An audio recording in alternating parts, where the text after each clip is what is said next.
Hi, my name is Gibson, and I'm the creator of the Personal Development School. This is your daily breakthrough video, and in this video, I'm going to talk to you a little bit about the top 10 or so attractive qualities to the fearful avoidant attachment style individual.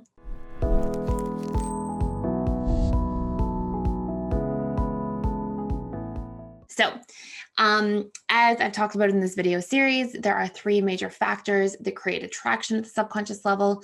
You can dive into other videos on this channel if you want to learn more about that. At a very high level, they are the traits that somebody's expressing that we may be repressing or not owning or honoring within ourselves.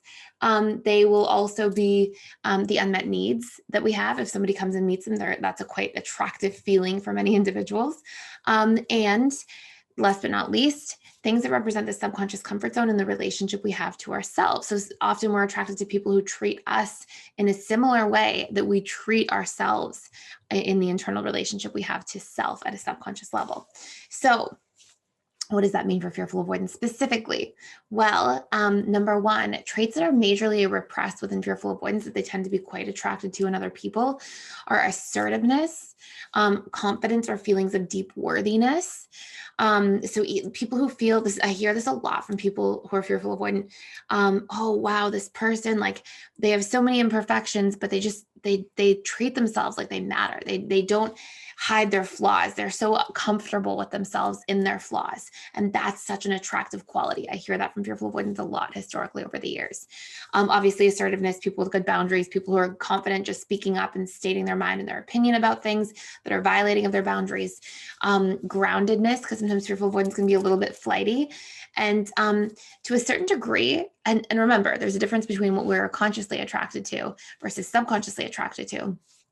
And to a certain degree, at a subconscious level, fearful avoidance can be sometimes attracted to selfishness in other people, like a healthy amount of selfishness, because essentially it's somebody who's like willing and able to take themselves into consideration when making decisions, choices, that kind of stuff, and like look at themselves and their needs. And fearful avoidance can be quite disconnected from their own feelings and needs, and that's because they tend to be so connected to and aware of other people's feelings and needs, partially as a response or partially as a result of some of that like hypervigilance fearful avoidance tend to carry.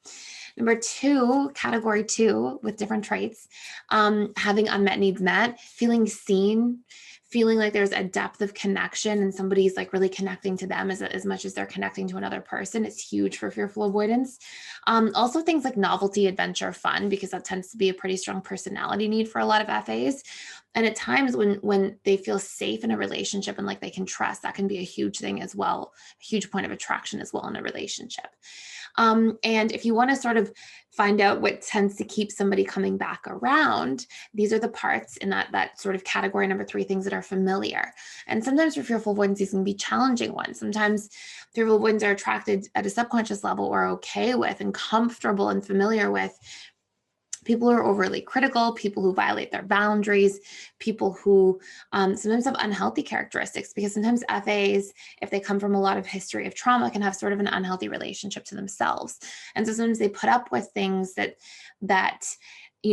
they wouldn't if they were a little bit more secure, hadn't been through so much trauma, because of the fact that it's a subconscious comfort zone. So if that's you, if that's the case, please make sure you're doing your subconscious reprogramming of your core wounds, that you're looking out for your boundaries, that you're being gentle and kind and compassionate to yourself and your internal dialogue, and doing some of that deep inner work so you can change that subconscious comfort zone in terms of the relationship to yourself, thus propelling you, I guess would be the word, to have healthier relationships long-term and be attracted to people who are going to treat you the way you deserve to be treated, which is with fairness and kindness and compassion, as with every other attachment style out there, period. So if you want to do a deeper dive into that, you can check out any of the Fearful Avoidant Reprogramming courses inside PDS, both the intro and the advanced one, which talks about how you'll show up in the 6 stages of a relationship. I will put links below to access those courses, to check out the different courses we have available. We now have over 45, and our most recent one was how to repair any relationship. So you can check those all out. I'll put a coupon code as well. Thank you so much for watching. Please like, share, and subscribe, and I will see you in the next video.